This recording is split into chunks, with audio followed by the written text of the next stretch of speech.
A 3.5-foot iron bar was fired straight through this man's skull. It went in under his cheek and came out the top of his head. And then he sat up, asked for a pen, and calmly described what had just happened to him.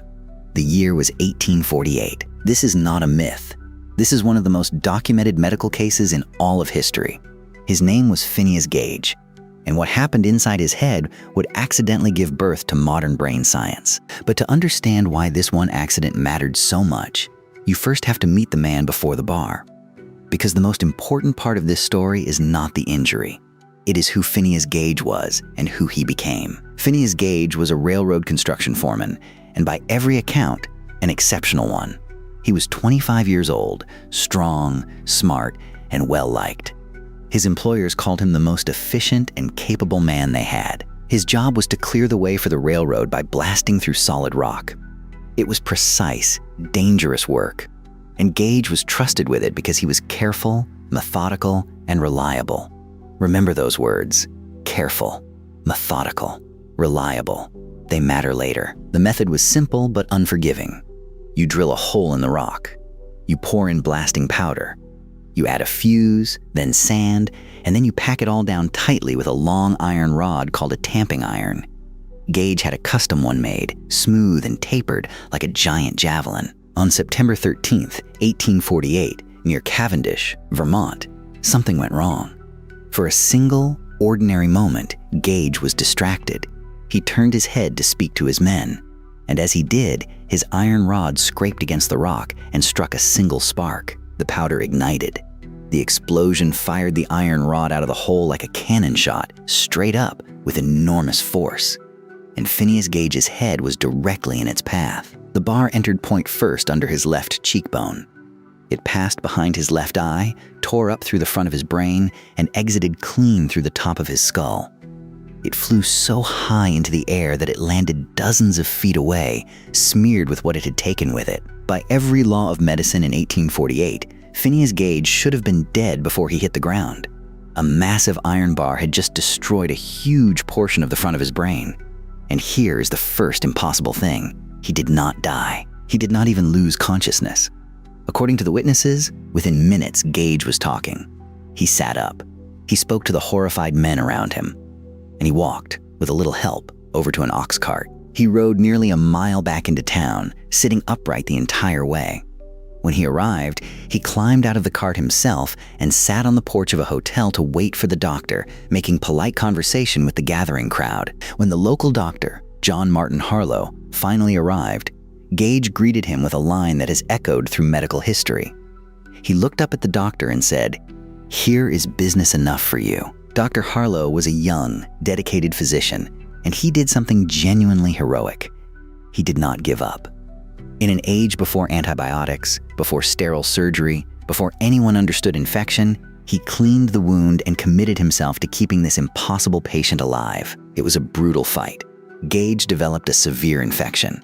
At one point, he fell into a coma so deep that his family, expecting the worst, had a coffin prepared for him. But Harlow refused to quit. And slowly, astonishingly, Gage pulled through. Within 10 weeks, Phineas Gage was up and walking. He had survived an iron bar through the brain. He had survived the infection. He had survived 1848 medicine, which was arguably the more dangerous of the two. By any measure, it was a miracle. But here is where the story turns, and where it becomes one of the most important cases in the history of science. Phineas Gage had survived. His body was healed. He could walk, talk, and remember. But the people who knew him said something deeply unsettling. He was not the same man. The bar had destroyed a specific region at the front of his brain. We now call it the frontal lobe, the part that governs planning, judgment, patience, and self-control. The careful, methodical, reliable foreman was gone. In his place was someone impulsive and erratic. Dr. Harlow recorded the changes. Gage had become fitful and irreverent. He swore constantly, which he had never done before. He made grand plans and abandoned them moments later. His friends, struggling to describe it, settled on a single haunting phrase. He was, they said, no longer Gage. Now, to us, this seems obvious. Of course, damaging the brain changes the mind. But in 1848, this was a revolutionary, even shocking idea. Many people still believed the mind, the soul, the personality was something separate from the physical meat of the body. Phineas Gage was living, walking proof that this was wrong. Here was a man whose body was intact, whose memory worked, who could speak and reason, yet whose entire character had been altered by damage to one specific lump of tissue. His personality lived in his brain, and a piece of it had been blown out. This single accident became one of the founding cases of neuroscience. It was among the first powerful pieces of evidence for something we now take completely for granted: that different parts of the brain do different jobs. That who you are is, at least in part, physical. But while scientists saw a breakthrough, the wider world saw a spectacle. Phineas Gage, the man with the hole in his head, became a curiosity. And for a time, he leaned into it. He went on display. He appeared for a while at Barnum's American Museum in New York, the most famous house of human curiosities in the country. There, Phineas Gage sat as a living exhibit, holding the very iron bar that had passed through his head, telling his story to paying crowds. And it is from this circus chapter that the legend of Phineas Gage was born.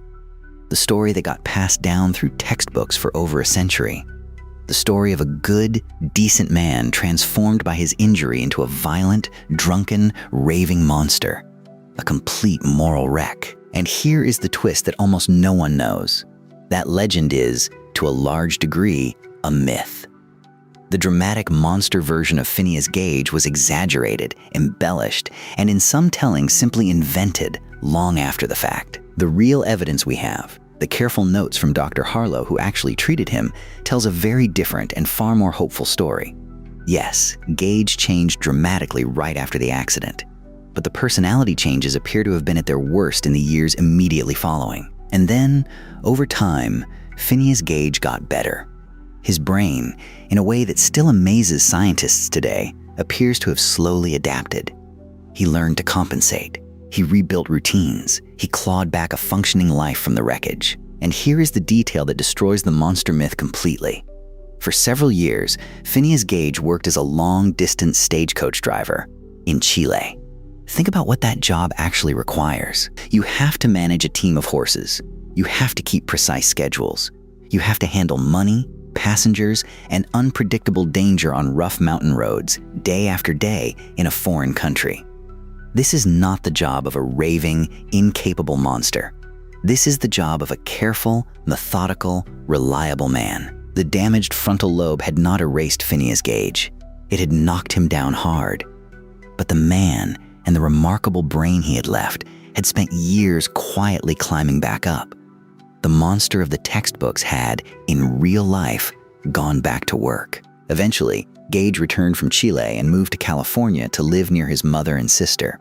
He worked on a farm. He lived a quiet, ordinary life. He had built something almost normal out of one of the most abnormal injuries in human history. But the injury never fully let him go. In 1860, almost 12 years after the iron bar tore through his head, Phineas Gage began to suffer severe epileptic seizures. The old wound, it seemed, had finally caught up with him. He died at the age of just 36. But the story of Phineas Gage did not end in that grave. Years after his death, Dr. Harlow, the man who had refused to give up on him, tracked down the family.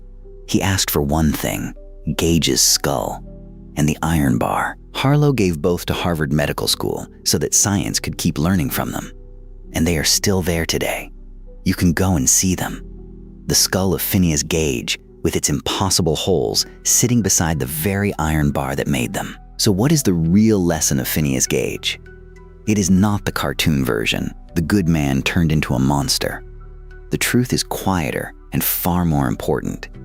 It is a story about two kinds of resilience: the resilience of the human body that could survive an iron bar through the brain, and the resilience of the human mind that could be shattered, scattered, and slowly, stubbornly rebuild itself into something that could once again drive a coach over a mountain. Phineas Gage was not a monster.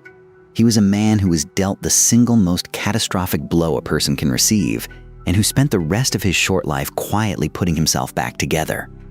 That is not a horror story.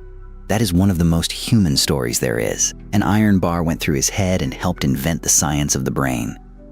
And the man it passed through turned out to be far stronger and far more ordinary than the legend ever allowed. More than a century and a half later, his skull and that bar still sit together, quietly telling the truth. If you made it this far, do me a favor and subscribe, because there is a new, strange, and true piece of history here every single week.